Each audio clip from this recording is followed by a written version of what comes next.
Well, hello, everybody.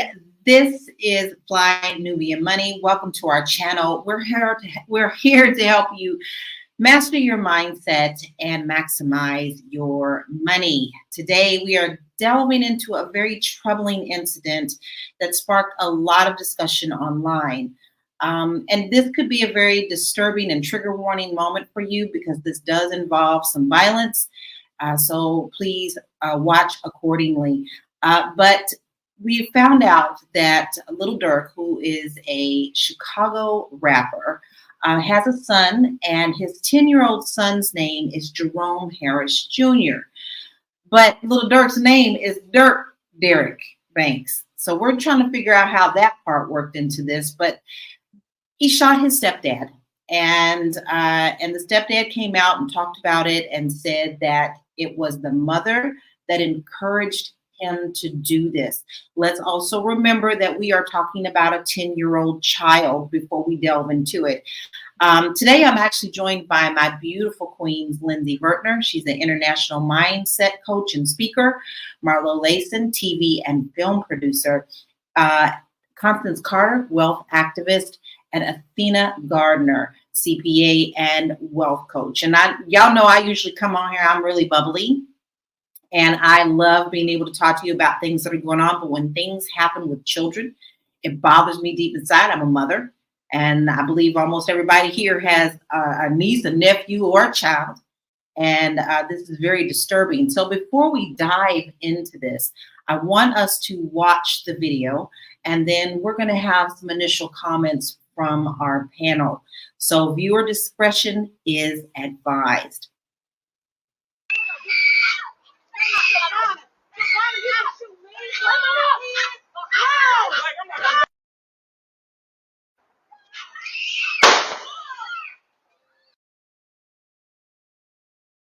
I have a hard time with that. I have tears welling up in my eyes. You're talking about a child. So I want to get the initial thoughts from my queens here. I'm going to start with you, Athena. What does this video invoke for you?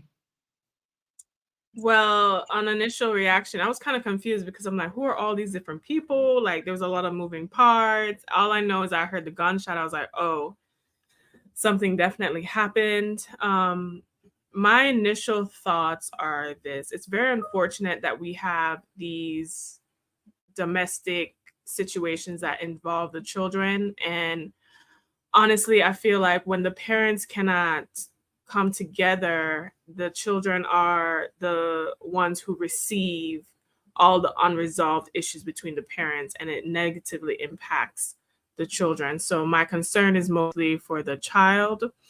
I do not know the background of the child's mother or the stepdad to pass any judgment on who was right or wrong in the situation. I just feel that it's very unfortunate for the child.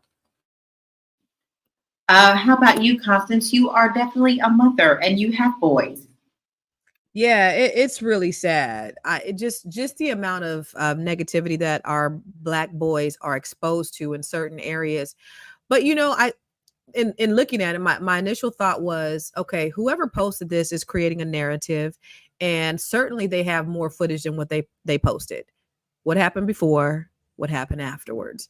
And so we only kind of get a short snippet. I don't know, what is it, 10 seconds, 20 seconds or whatever. And it's also edited, right? So it shows them over here, then it shows them over there.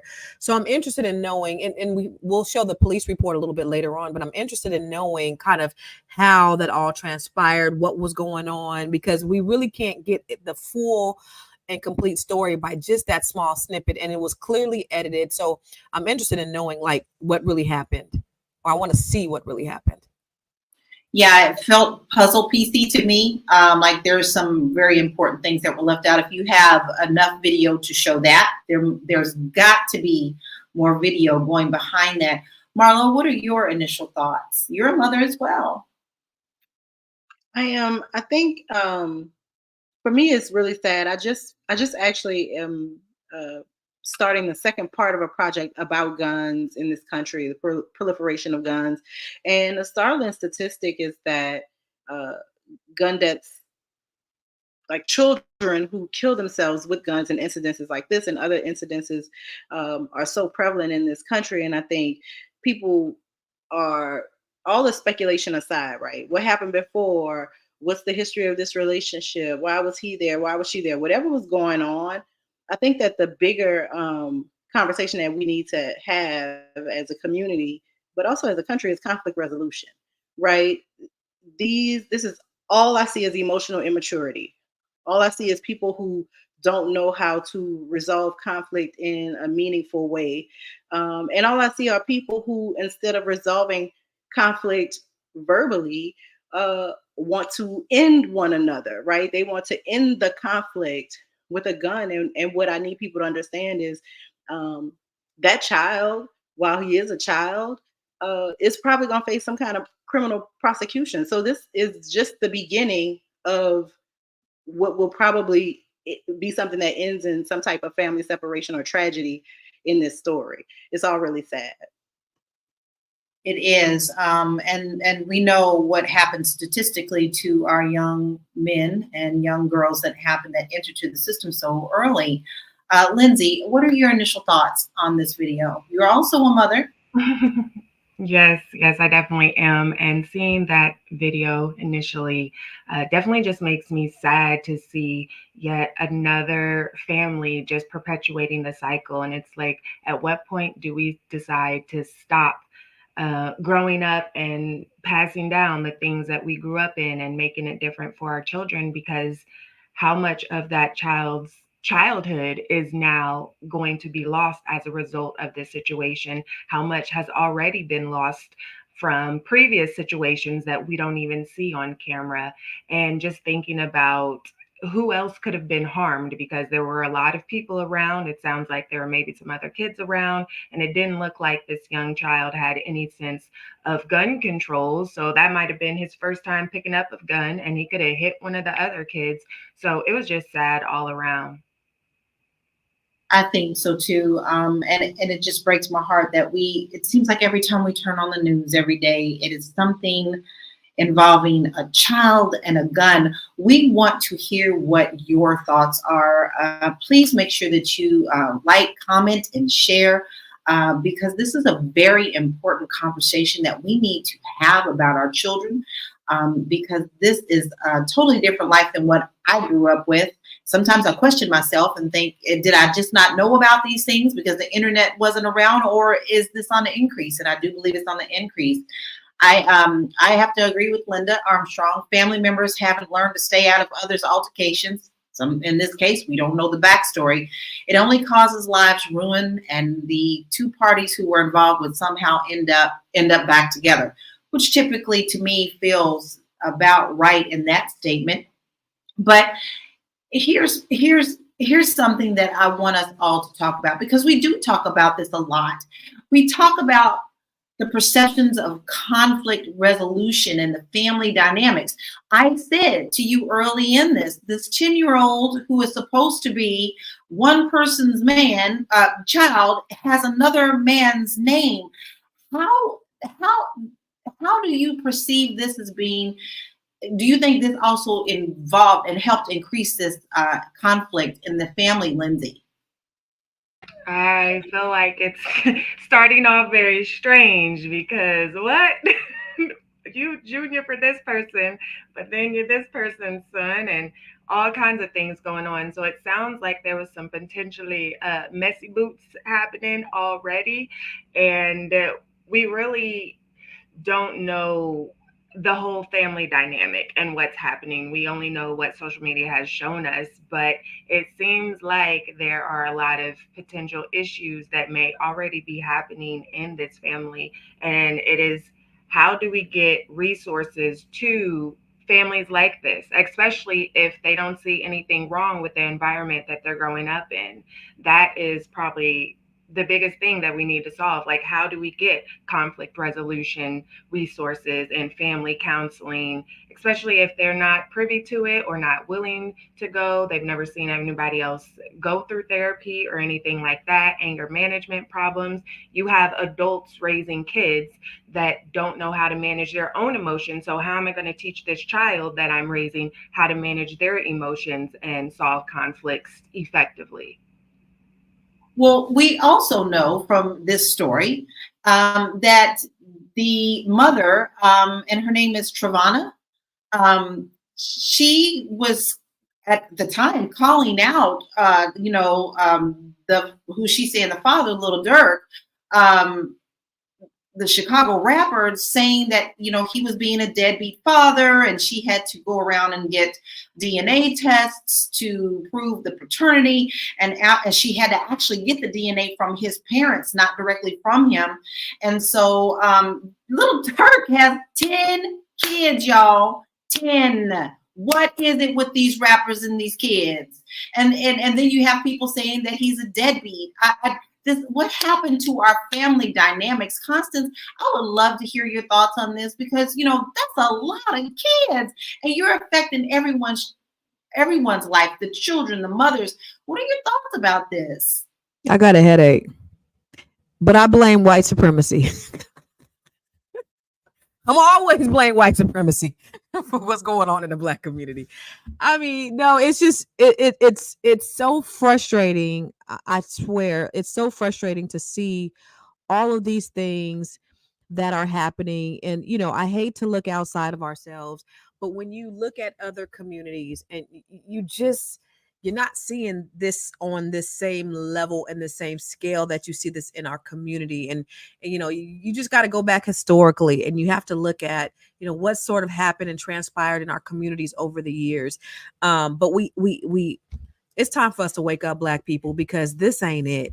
And this seems to be the rule and not the exception in a lot of communities. And it's heart-wrenching and it's heartbreaking. And it's like, y'all, they didn't fucked around and gave us the internet. So we got access to the internet. We know better. We don't just have the proximity of the people that are around us. We know that there's more out there. We know that there's better. Like, we can do better. We can be better, Black people. And that's what I just want for us. It's just like, but I realize that if this is all you see, this is all you know, this is all you do, I just want us to do better. That's all. I do too. If you're just now joining us, you are watching Fly Nubian Money, and we are here Monday through Friday at 1 p.m. Eastern Standard Time. We also have some wonderful resources for you to get your household in order financially, and all you have to do is go to our website for that, flynubianmoney.com. And then also, if you don't want to miss any of our episodes, all you have to do is just text the word Queens, QUEENS, to 87948. And if you do miss anything, you always can go back and watch the replay, like, comment, and share there. And also check us out on Spotify. I am going to change that dynamic a little bit. And I'm really curious to see what our viewers are also going to say on the dynamic that we're getting ready to take. Please continue to put your comments in, because we would love to hear your thoughts.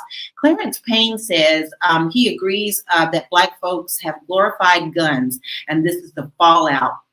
66% of all murders are committed by a family or domestic member. Now, while I'm not sure on that percentage, I do know that it is a very high percentage, and that's something that we also have to take into account as well. Let me switch it up a little bit. We have been talking about the little boy, because let's call it like it is. He's a little boy. He's not even preteen. He's 10 years old. So let's switch to what we know about his mother, Travana, sorry. We know that from her posts, which we do have a few posts of hers from her Instagram, that some of the things that she say just don't feel to me are becoming of a mother. I'm trying to be nice. This is right after, y'all. This is right after this happened. And she came out with these photos of her showing her butt and twisting to the side and, just saying she's blessed, those little emojis, and talking about mental health, highly favored, and then throwing up the middle finger. I'm this draws some new questions for me, and I would like to hear from the panel because I want to know, Athena, do you think the mother involved her son in this dispute on purpose? I think if you pull up and bring your children, knowing that you're going to have an argument or even potential to have some kind of disagreement, dispute, you are involving your children. Honestly, I do not like those photos. I do not like how she represented herself. It doesn't help her situation, to not default blame or to represent her as a good mother. And I think this situation really highlights family structures and dynamics and how we're choosing and who we're choosing to procreate with, and we need to have more accountability around that.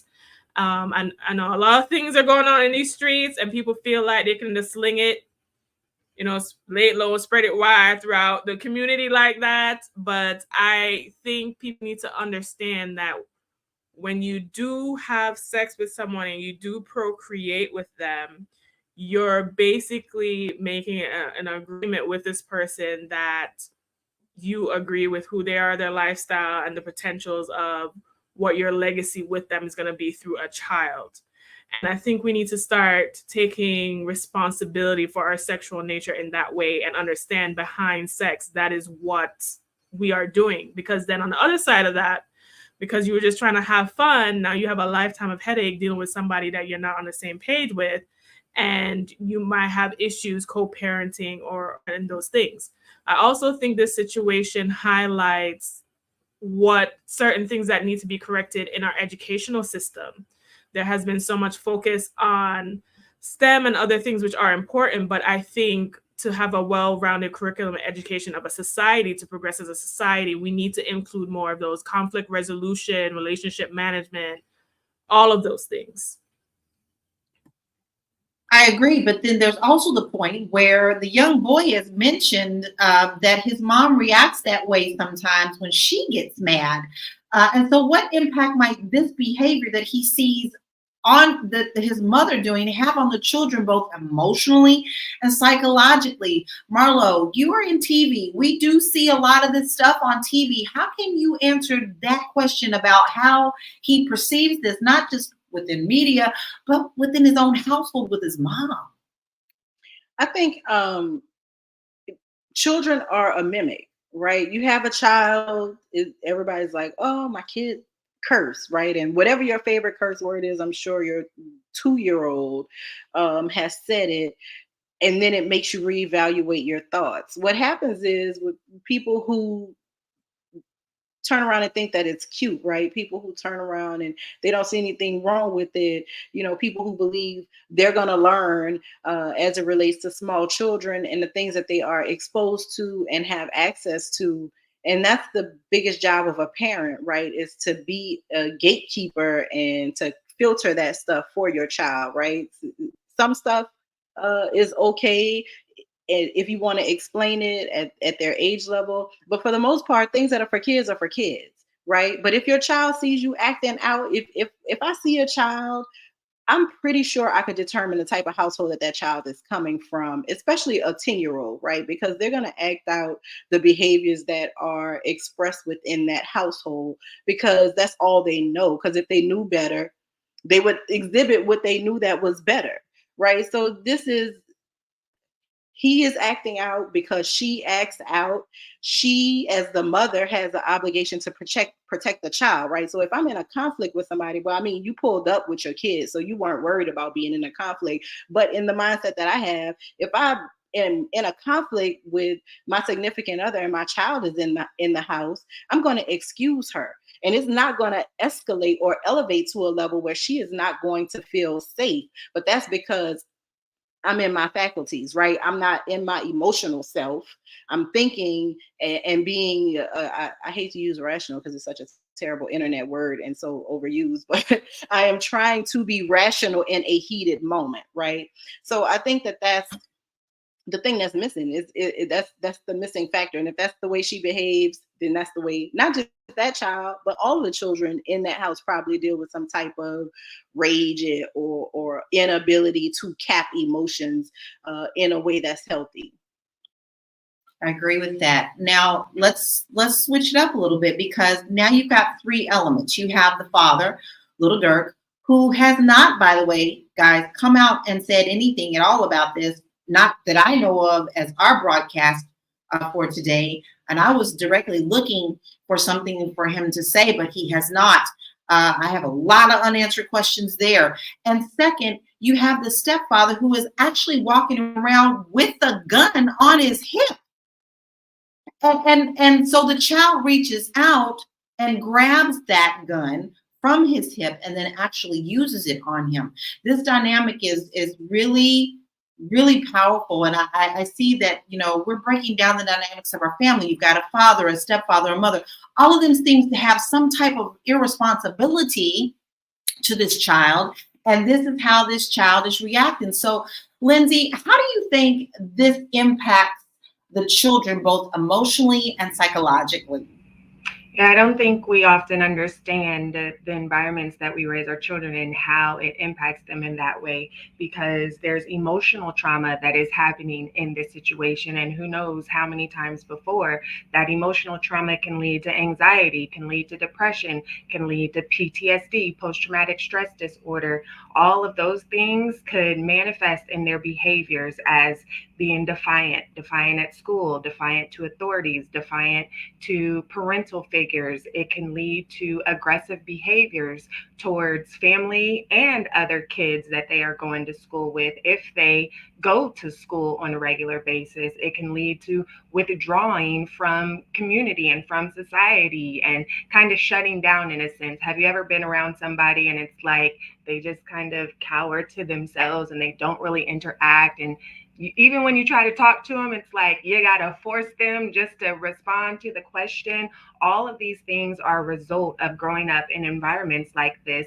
And we also don't realize the developmental delays that it causes.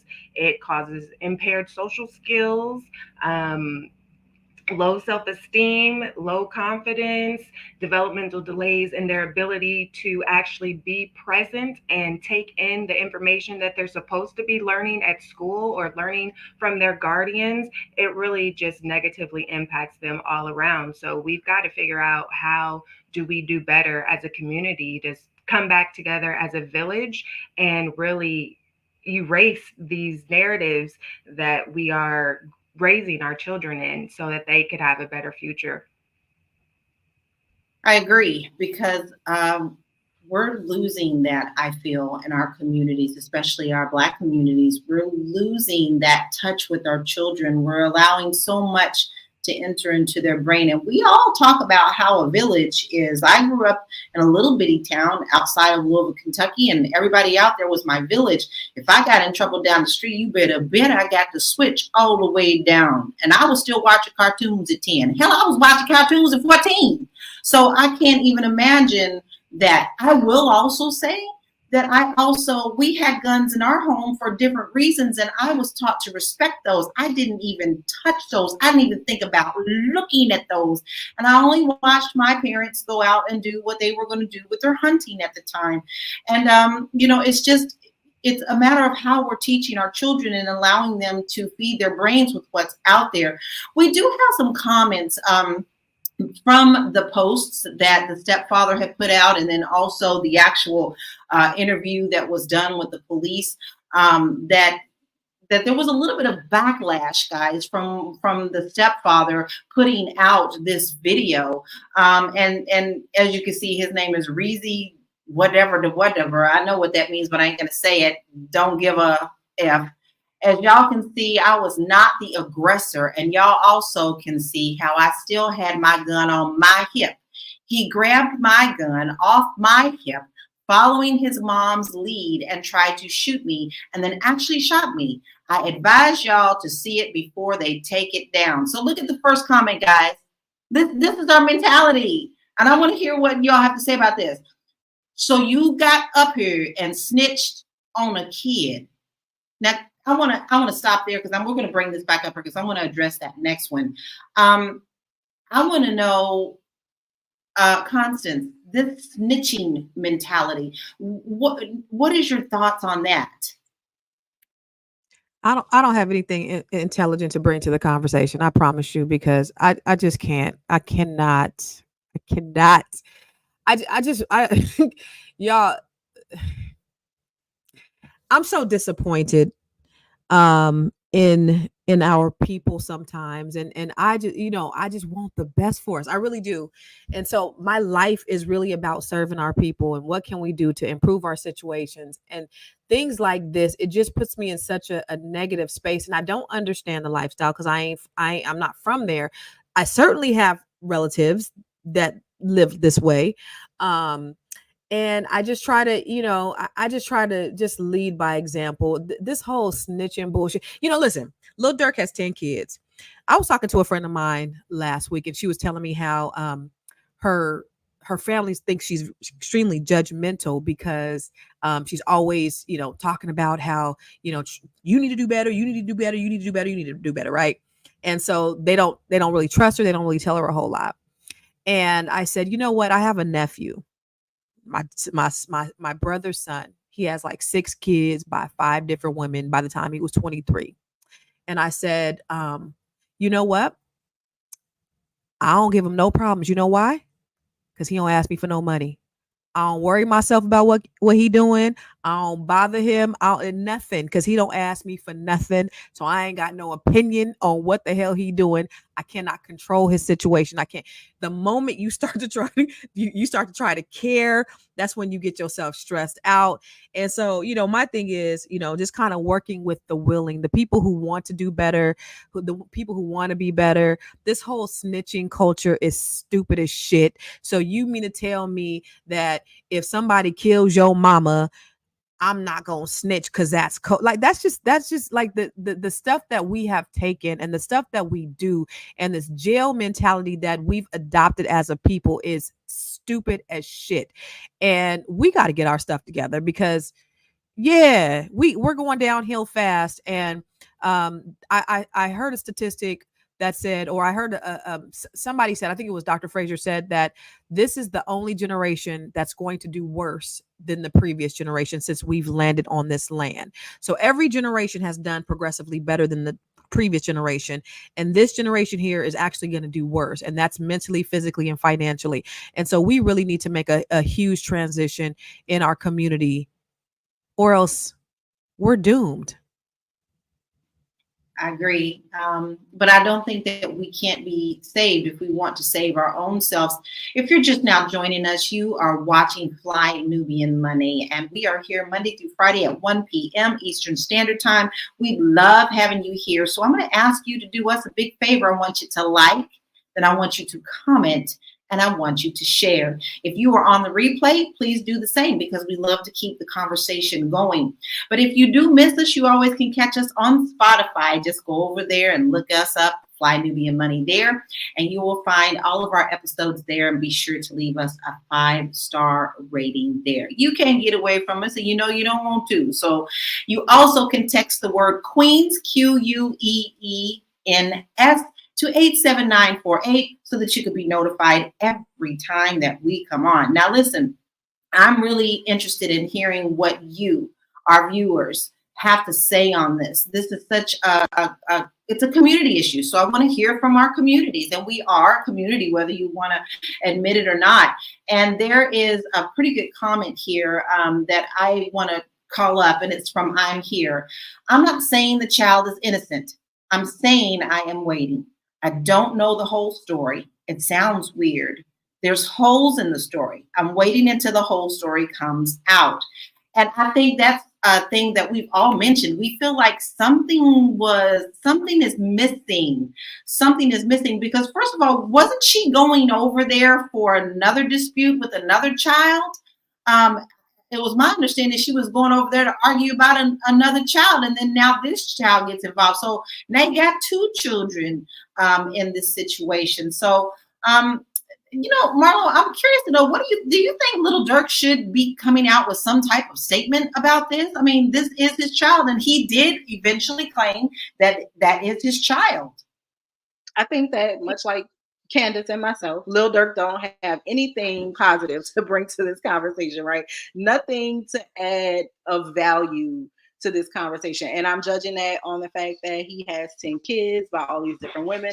I'm basing that on the fact that his lyrically, Lil Durk does not offer much in the realm of positivity and enlightenment. So I think that he is probably best to be quiet. Maybe he should, like the guy was laid up in the hospital, maybe he should follow his lead like he suggested in one of his million posts, and try to get custody of that young man, and see if this Lil Durk money and access can help this child not feel like picking up a gun is the first thing, right?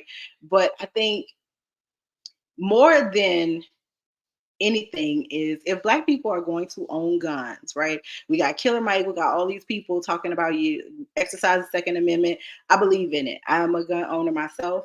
But you gotta understand safety. A child that is raised in a home where they understand gun safety is never going for anybody's holster. A child that, like, there's just certain things, because I know we're looking at it in the aspect of who shot John and this and that. I'm thinking about accidental shootings. As a journalist, I write about more accidental shootings than homicides, right? There are X amount of incidences a year. A small percentage of them are gun homicides, but a lot more of them are children who come in contact with a gun, adults playing with a gun, and are not being safe with a very dangerous weapon, right? A dangerous instrument. I won't even call it a weapon, because for people that hunt, they probably feel offended by that. But I think that if we're gonna have guns, teach your kids. Most gun ranges allow children, if you sign consent forms, teach your children that these are not guns. One of the things that the media has done that is awful is help proliferate guns, right?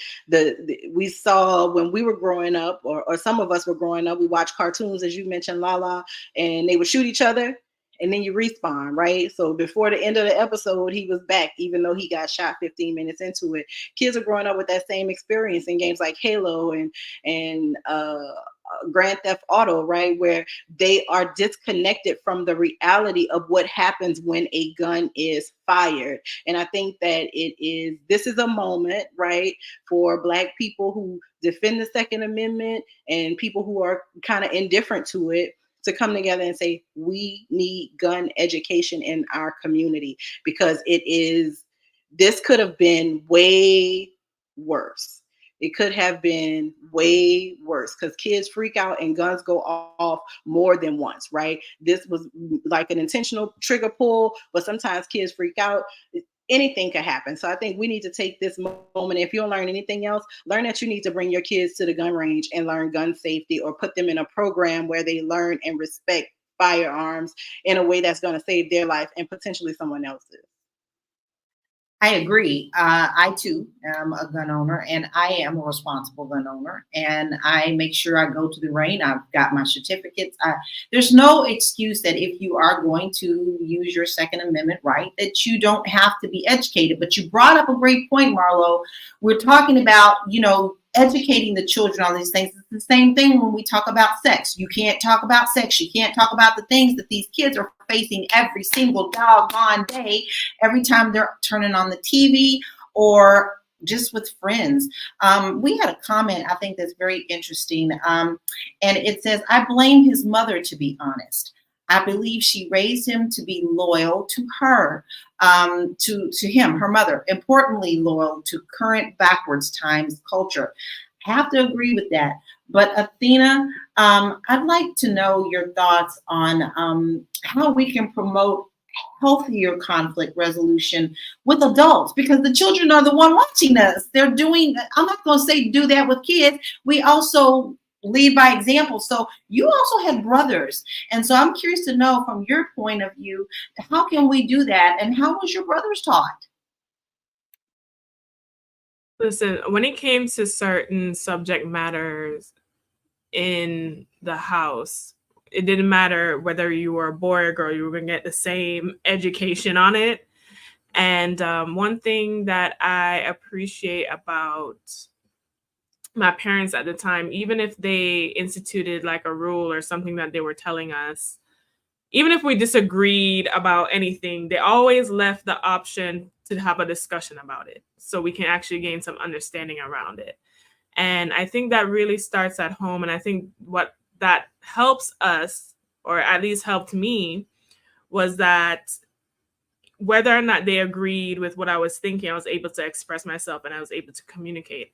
I think a lot of us in these households don't get the experience of expressing ourselves because it's kind of like you're a child, you're seen, you're not heard, whatever I say goes.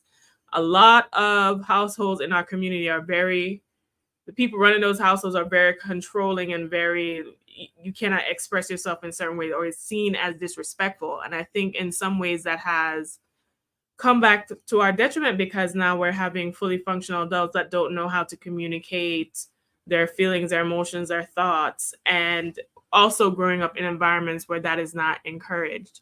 As far as anything that would be a solution, I think that would have to definitely be program based. I think that would definitely have to be educational based. And that's why I said that when we're looking at especially US education system, in comparison to other countries like Finland, Norway, they have within their schools, or Japan, things that everyone has to do or learn, and that is non-academic. In Japan, all the kids have to clean up. They don't have janitors. In Finland, there's no test because you actually have to know the answer, or there's no and there's a fostering of thought and communication. So some of these courses and things I think are available on a collegiate level, but how many of us go to college, right? Or is even looking at that as an option. So I think what needs to happen, because it cannot be guaranteed at the home, which I truly believe education is at the home level first, and that's how my parents operated and we benefit from. Unfortunately, that is not the case, across homes. So we need, as a society, to revamp our education system to include these soft skills, because more and more, it doesn't matter how, a lot of us know how to work, a lot of us know how to do certain things, but it seemed like we struggle the most on these soft, interpersonal skills that affect us tremendously. I agree with that. I think that we should look at the video again, but I want to give a disclaimer. Viewer discretion is advised. There is gun violence in this video, but we will run it again for you just in case you have not seen it. Me personally, it breaks my heart. I have a really hard time with it. So let's go ahead and roll that footage just in case you have not seen it already.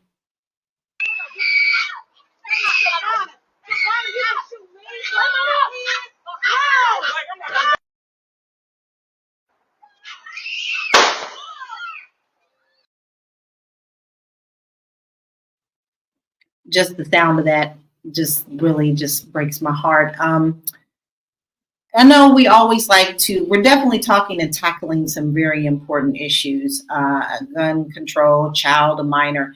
But I also want to look at some of the comments that were put up on the social media pages of some of these people, so that we can see how the community is so split.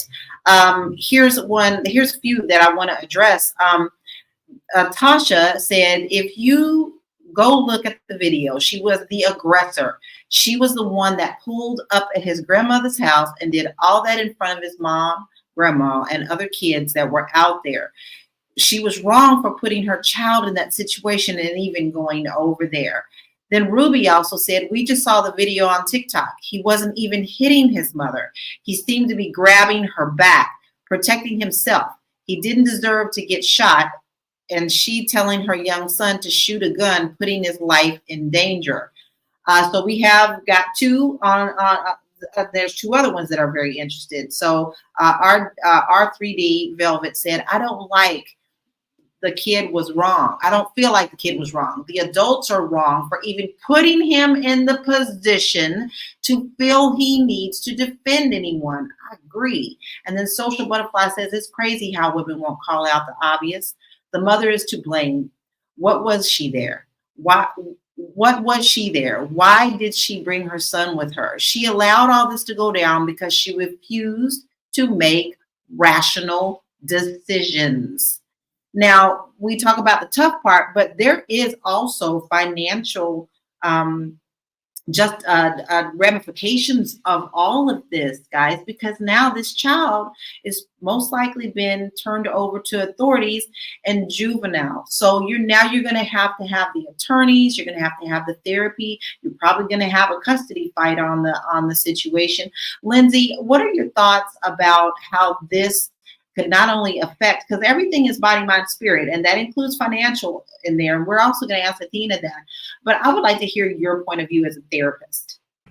So we often don't realize how all the different areas of our life overflow and impact each other. So now on top of the stress you were already having, it sounds like the mom was probably stressing over men because she lacked emotional maturity and being able to have healthy, effective relationships. We can see that present with that whole paternity situation there. But now you have the added stress of now I have to pay all of these things, these court fees, these judicial fees, these whatever fees come with the result of this whole incident happening.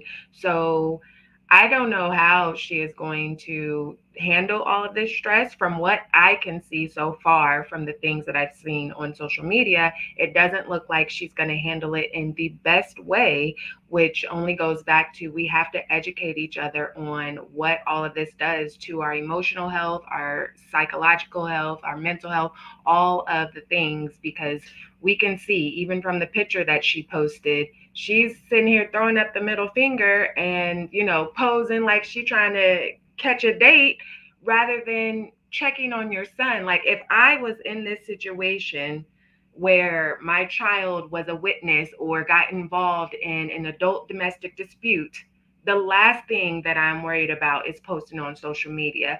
I should be attending to my child, checking on my child's mental health, their emotional health, their stress levels, trying to minimize the impact to my child as much as possible. So the fact that she's not doing that, I feel like this isn't even going to stress her because she doesn't know how to deal with these things anyway in an effective manner. So the children are going to be the most disturbed from this situation. I agree. We do have a comment from Coondog. I like that name. I was the only laugh out of this whole conversation. I love the name. We have to get rid of the social media thing. That's where humanity went wrong. Kids are teaching themselves nowadays. I feel like I can agree and disagree with that comment. But Athena, I want to bounce to you because I want us all to weigh in a little bit of how this can also be an additional burden to the family financially. We already know the emotional aspects and, the spiritual aspects of it, but I don't know if any spirituality is in there at all with the mama coming in throwing up the middle finger. But Athena, what are your thoughts on how this could affect this whole family and little Dirk, who has not said a thing when it comes to his money? Well, I think Lindsay touched on some of it. There's going to be court fees, judges' fees. There might be a court-appointed supervisor because they might not trust either parent to really take care of the child.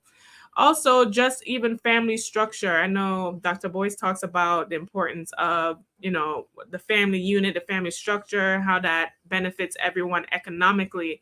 When you do not partner with someone and come to a conclusion about a life agreement and you're having children by different women and different men, that takes away from the home. There's child support, those are payments, and not only just the money that is given away to a household outside of your main household, but the government and court system benefits financially from that as well. And that's money taken out of your household that could be going towards creating generational wealth. Also, the amount of kids we're having. So globally, all of the birth rates are declining because of the economy and inflation. So I don't know how people are doing it. I personally don't have any children at this point in time, but to have multiples of kids from different fathers and different situations, I don't know how people are affording to do this, to be honest with you. I'm always like amazed by these situations. And that certainly does not help you advance as a household, as a society, and to move forward in any way that is positive. So, all around, I feel like this situation hits on a lot of issues within our community that we can all learn from and understand that this is an example of what not to do and some of the ramifications of not proper life planning. I agree. Constance, do you have anything to add to that with financial wise? Yeah, I was thinking exactly what she was saying in terms of the breakdown of the Black family, and that's the bottom line. And again, I'll take that back to white supremacy, right? But no, I mean it's just our experience in this country of where we are as a family unit, what it has done, and how it's decayed morally. A lot of the families, you don't have two-parent households. That affects how relationships, the dynamic of relationships, how we raise our kids, and of course our wealth. And the reason why our wealth is what it is because our family units aren't intact. What is it? I think 40% of Black people actually get married or something like that. And then our divorce rate is even higher. So when you have the breakdown of the family, of course this is going to be the result. So it's unfortunate because all of these things are necessary in order to build a strong Black community. But this again seems to be the rule and not the exception in some of our communities, not all of our communities, but in some of our communities. And it's unfortunate, but that's just what we're faced with. I don't know, because I always try to think solution oriented. I don't even know the solution, because it seems like it's so deeply, and I don't want to say like it's a lost cause, but it's so deeply ingrained in some people that it's just like, no matter what you do, no matter what you say, no matter how much you teach them, it just doesn't get through. And it's unfortunate. I don't even know what to say, because you could talk until your face turns blue, but it's like, if they ain't listening, then what do you do? Yeah, I mean, at some point you can talk to you can't talk anymore. It's actually up to that person to decide. The same with addiction. You can talk to someone who's addicted to something till you're blue in the face. You want the best for them, but until they're the ones who want to stop the cycle, then nothing gets done. So where do we get to that point? So Marlo, I'm going to throw that question to you. So do you think that we need to really be taking precautions into the relationships that we bring into our life, especially when there's children's, and especially when partners seem to have such a volatile background? I mean, we already know the background of what these parents stand for. I mean, you could just imagine just from her post how it is in her household. How do we stop this from the children after seeing this and break that cycle, so that they can be functioning community members? I think the first stop is what Athena's been saying throughout today is education, right? And us advocating for better resources in public schools for kids. Because a lot of kids, like, first of all, let's just acknowledge some people the hood is ingrained in them, right? These, for lack of a better word, ghetto ass behaviors are ingrained in them. Some people feel uncomfortable outside of these chaotic bubbles that they have created for themselves around relationships and friendships and work and all of that, right? So let's group them together, right, for the purpose of me explaining this. And then once we understand that, some people are not going to come. But for the people that want to come, school is a stopgap for that, right? So a kid that's growing up in a house where chaos rules the day can get to school, find someone that is going to benefit them, someone that's going to see the potential in them and help them grow, right? Preferably that is a Black teacher that comes from a neighborhood similar to that understands that child without judgment, right? But that child needs someone outside of that household to show them a different world. someone outside that household to show them communication without elevated voices, to show them communication without physical engagement, right? That child needs an alternative. So I think that if we look at this from a healing perspective, we got to start with young kids and making sure that young kids that are especially in those really toxic homes have an outlet where they can see a different way, because that's where it comes from. People don't see a different way, so they just stay in the mix, right? If everybody is here, this must be my station, and some people are okay with that. What we have to help young people understand is this is just a station, right? But the next station is a station, the station after that, the one across the street. There are so many different stations where you can find yourself, and you can hop between stations. You don't have to be stuck at one.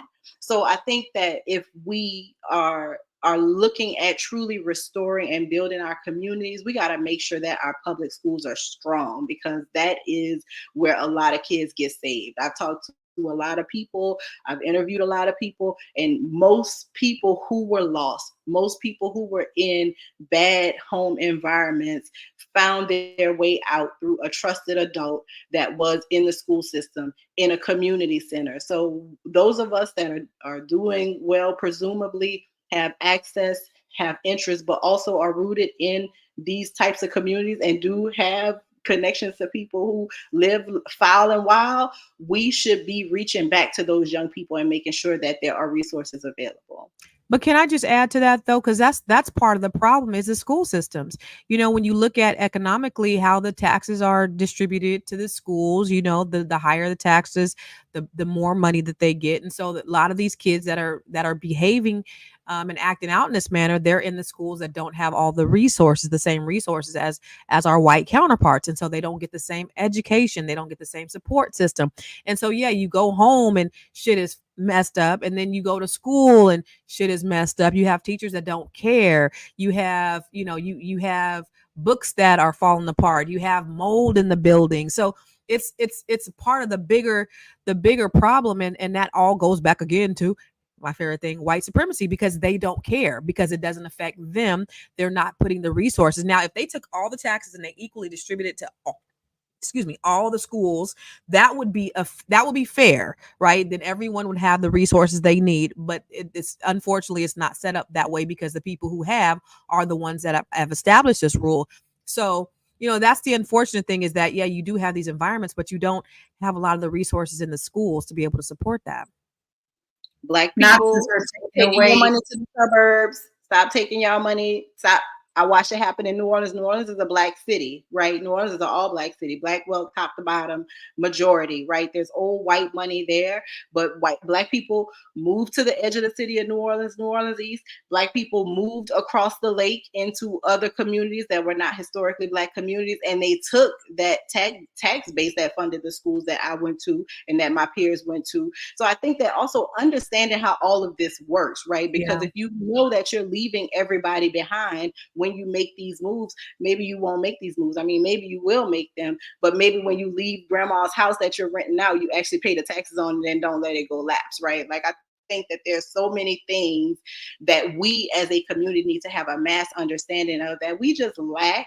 And this is unfortunate, and seek information, people. And that's why it's really important that we also educate not just our schools. I mean, I love being able to educate about real estate and how you can use that to launch into a better thing and give your children a generational wealth that way. But we have a comment that I want to definitely address, and it's from Luffy. And it says, Dirk don't have 10 kids. Some are his dead brother's kids, and India child before he got with her and her sister's kids. Well, I want to start my comment off on that. In my family, there's no such thing as step. Once you step into being a parent, you are a parent. And that's just the way that it is in my community. I think a lot of the times we like to put labels on things like, well, he's just a stepfather, or but if that person has stepped in full-fledged and has stepped into that full role, then they become the father. I was officially raised by my aunt, but to me, my mama is my aunt, and I would never say otherwise. She was the one who nurtured and loved me. So I think it doesn't matter as long as you are the one who's claiming these children. Like in this picture, I want to bring up this picture of these beautiful kids again. If you're claiming to be the father, then you are the father. So there shouldn't be a distinction on, oh, he just a step or he just grabbed some in. There should never be a but when it comes to children. You're either in their lives or you're not in their lives. That's my comment, and angry about that, because I think that's where we start having a breakdown of the families, when we start getting a little too iffy. But now here's a question, and I'm going to ask each one of you queens. But first, I want to remind you who you're watching. Guys, you're watching Fly Nubian Money. We are here Monday through Friday, 1 p.m. Eastern Standard Time. You also can catch us on Spotify. All you have to do is go over there and put in Fly Nubian Money, and you'll find us there, so you could take us on the road with you. And then if you don't ever want to miss a show, all you got to do is type in the word Queens, Queens. Don't forget the S. 87948. And I got something else to say. We've been having some really good comments. I love to continue to hear these comments. Keep putting them in, y'all. We love them. So if you think that you got what it takes and you would like to be a guest on our show or be a part of Fly Nubian Money, please make sure that you send an email to info@realvirtual.net. And real is REEL. So let me spell that out for you so you don't forget it. INFO at REELVIRTUAL.net. All right, queens, we're winding down, and I want to hear your final thoughts, but I want you to throw in your answer to this question as well. Do you think that it was wrong for him to be protecting his mother? And I'm going to start it off with Lindsay. I knew you were going to do that. For me, it's hard to say because, like we've said already throughout this conversation, he shouldn't have been put in that position in the first place. Now, I get it. Children want to protect their parents, especially if it's someone that they love and look up to. So on the one hand, and in his immature mind, it was perfectly okay for him to protect his mother. On the other hand, the logical, rational side, it wasn't, because he's going up against adults. He's going up against guns. He's in a situation that, again, he shouldn't have been in the very first place. So it's really, really hard to say. I understand what he was trying to do, but he shouldn't have been there in the first place. And all the blame is on the mother for not protecting her child. That's what it is. The mother did not protect her child because she put her child in a position to need to defend her for whatever reason. So that's my final thoughts. I know we got to work on resources in these communities and getting rid of these shows like Bad Girls Club, and where they're just constantly fighting, and the music. And I don't know. I don't have any advice on how we can make the real solutions to decrease these problems. So those are my final words. My name's Lindsay Vertner, international mindset coach and speaker, and you can find me at liveafirstclasslife.com. Thank you, Lindsay. Please make sure that you go and check out Lindsay. She has some great resources on her site as well. Athena, what are your final thoughts, and where can we find you?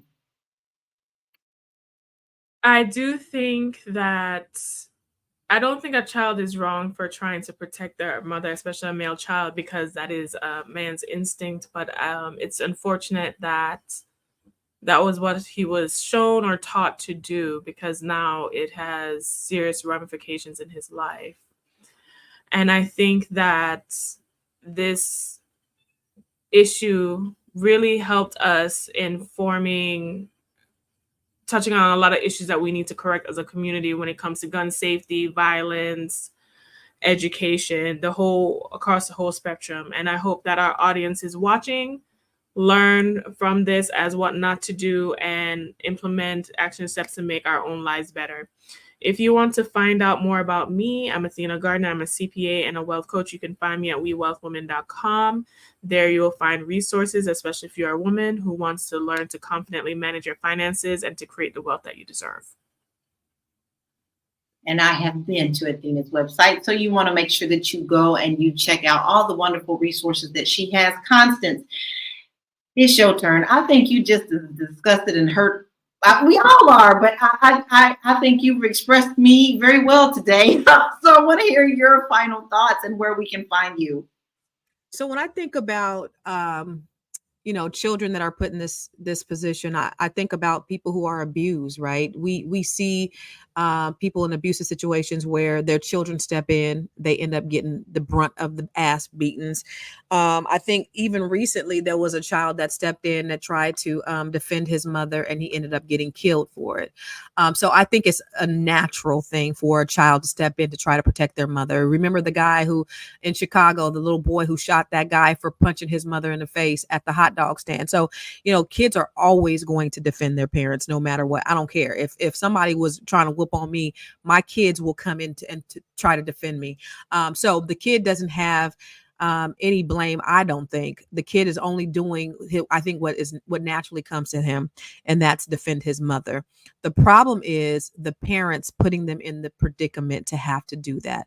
The problem is the toxicity that existed in that, which created this whole scenario. That's the problem. So I think the mom is the problem. She hella ghetto. Look at the pre and the posts of the situation. Look her flipping the camera off and all that stupid ass shit. And then the stepfather is to blame too. You around here, I guess you're trying to break her up, but you still got the gun on your hip. You got people around. You got your mama there. You got your kids. It just reeks of toxic ghetto behavior. And it's unfortunate, but it is, the unfortunately a lot of people's lifestyles. And I don't even know what to do. I don't even know what to say. I just want us to do better, because they are our people. They are our family. They're our cousins, our aunties, our sisters, our brothers. They are us. And so, if we are only as strong as the weakest of our people. And I just want better for our Black people, period. But where can you find me? Everything. I am Constance Carter on YouTube, on Facebook, on Instagram. I have some really great information.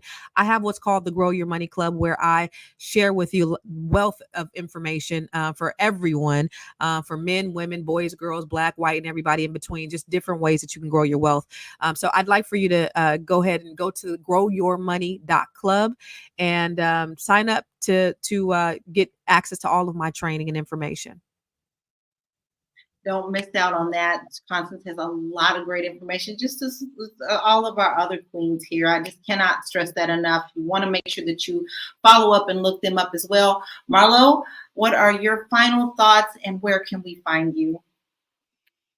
I think, first of all, sad situation all around the board. But more importantly, I think that there should be a lesson for people, right? I think there's always a teachable moment in everything. And I think that obviously the child wasn't wrong for doing, as everybody's already stated, what comes natural to him. I think that I want adults to lean more into doing what is not natural to them, right? If you grew up in a toxic situation, it was toxic. People speaking to you a certain way made you feel bad. Certain people you don't jive with because of the way that they've treated you. So how about we turn that around for our kids, right? And put them in a situation where you are their safe space. She's not their safe space. She's not safe for the kids. I wouldn't go as far as a way to say that the state should separate from her from her children. That to me is harsh.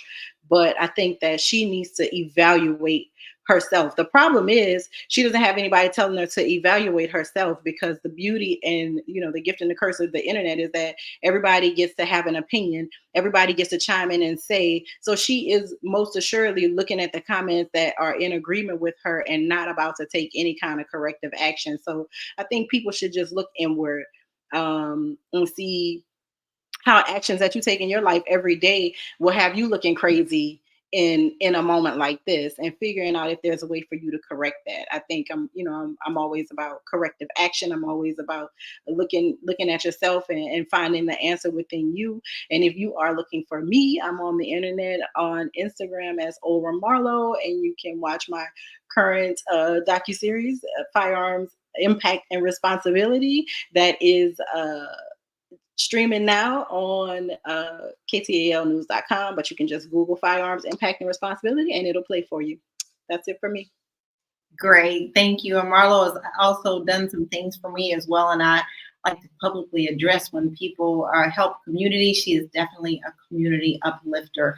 Before I actually say who I am, and before we move on, we've had some wonderful comments while our ladies were giving their final thoughts, and there is a question here from Hassan that says, why is violence against men so normalized? I think it is normalized in our Black communities, especially, and I think that is done by design. And Marlo, I'm going to ask you that because honestly, most of that comes from the media. So I'm going to hold off before we close out. I really want to hear your thoughts on this. Well, we don't believe it because the whole idea of a man, the macho, the bravado, there's no way that a woman could be the attacker, the assailant, the rapist, right?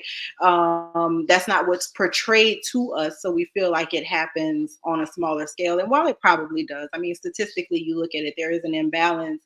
But I think that people feel like because of what we've decided that a man is, right? He is testosterone, he is strength, he is, he's stronger than the woman, presumably. It's just all of those stereotypical things that go into it. And so for a man to say, I was a victim, people look at him and be like, you was a victim. And then it brings on a whole societal issue, right? And the media doesn't report, unless a woman kills a man, the media does not report typically domestic incidences. I see them a lot, but they don't necessarily get reported to the extent that the opposite way, right? The man beating the woman, that's egregious. The woman beating the man, people make light of it. And that is just a sad fact of the world that we live in. Had he not posted himself in the hospital and he just posted what happened and all this after the fact, people probably wouldn't have as much sympathy for him in this situation had we not seen him laid up in the hospital. So it's just a sad fact of where we are in society and the way that images reflect to us and what we see. I need to hear from my other queens on this. So, and let's do rapid answers on that. Lindsay, do you feel that we have normalized this? Absolutely. That's what we see in the media, like Marlo was saying. I mean, we just saw that with the Jonathan Majors and his girlfriend, where I don't know all the details of that, so let me put that out there first. But from the things that I did see, it was where they were accusing him of beating up on her, but then the video footage comes out and she's attacking him and he's trying to run away from her. So we see it in the media all the time. That's the narrative that they want to feed us, and that's what we eat. Woo, that's a t-shirt. Whoa, Lindsay, that's a t-shirt. Dina, what's your thought?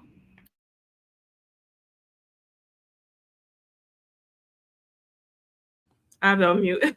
I agree with everything that Lindsay said, and I think that this was just a powerful panel today. Mm-hmm. I agree, and sad. Constance, your thought on that? Are we normalizing this? Unfortunately, yeah. Black men are under attack in this country, and it's no secret. But as Black women, we just have to undergird our Black men. We just have to not be the ones that are attacking them with everybody else, with everything else that's going on against our Black men. We, as Black women, have to stand firm and make sure that we're not adding to that. I agree. And then Hassan also had one more thing to say, which I thought was very interesting. The question was, is this just a Chicago thing or is this all across America? And let me tell you something. I'm bouncing constantly across the nation. I'm an international realtor. So I am in Kentucky. Louisville, Kentucky. I am in Florida. I am in Los Angeles. And I'm telling you every single day, this is not just Chicago. Little old Louisville, Kentucky has a horrible shoot 'em up, bang, bang concept. It's a shooting or 2 or 3 every single day. I don't believe that this is just Chicago. I do believe that this is all across the boards. Now, we don't normally always bounce back to questions and comments, but I felt it was warranted today because we are talking about a minor. So my final thoughts is, We got to do better. Our children are so much worth every minute that we put goodness into them. You have to love yourself first before you can pour goodness into our children. But you got to understand that you are worth more than what you think of yourself a lot of the times. Don't believe what you always tell yourself. And just because you're raised up in an environment like that doesn't mean you have to stick to it. You have the wherewithal to stop the cycle, and it's worth it for our children, or else we're not going to have them. They're going to continue to die early, do things that they're not supposed to do, and that robs them of their childhood. Our children are worth it, and they deserve to be able to live their life journey in the best way possible.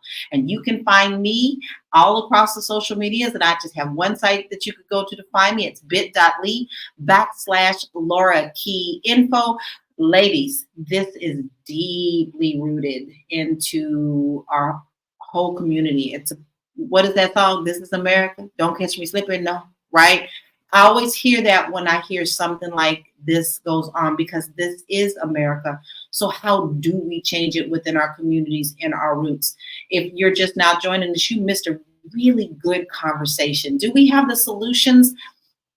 We don't, but at least we got them out on the table to discuss, so that maybe we can find the solutions. You're watching Fly Nubian Money. We're here Monday through Friday at 1 p.m. Eastern Standard Time. You don't have to miss any shows. All you have to do is text the word Queens to 87948. Catch us on Spotify as well under the same name, Fly Nubian Money. And if you think that you got what it takes to join this panel, all you have to do is send us an email. We would love to have you as a guest, or see if you got what it takes to join us. Email us at info@realvirtual.net. Ladies, I am grateful for you. I love you, my queens. I feel like we have a wonderful tribe here, and that we are bringing some light into the world. So take yourself off the mics, let everybody know bye, and we'll see you tomorrow. Guys, be blessed and do what's right, and pray for all involved. Bye.